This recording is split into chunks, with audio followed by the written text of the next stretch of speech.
ఎటువంటి బ్యాక్గ్రౌండ్ లేకుండా సినిమా ఇండస్ట్రీలో నిలదొక్కుని నేచురల్ స్టార్గా ఎదిగాడు హీరో నాని.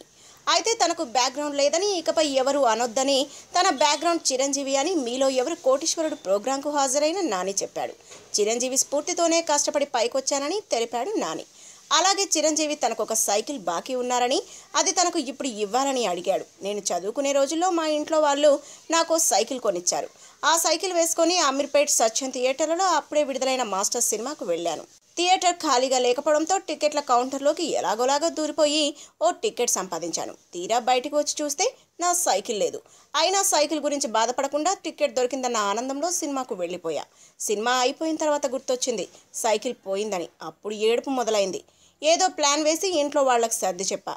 భలే భలే మొగాడి పోయి సినిమా చేసినప్పుడు నిర్మాత అరవింద్ గారికి ఈ విషయం చెప్పా. ఆయన ఖచ్చితంగా నాకు సైకిల్ ఇస్తారని చెప్పారు. కానీ ఇప్పటి వరకు ఇవ్వలేదు. కాబట్టి చిరంజీవి గారు, మీరు నాకు సైకిల్ ఇవ్వండి అని నాని సరదాగా అడిగాడు. దానికి స్పందించిన చిరంజీవి తప్పకుండా సైకిల్ కొనిస్తానని, అది తనకు ఎంతో ఆనందమని జవాబిచ్చాడు. If you like the video, please like us and subscribe Tollywood Nagar.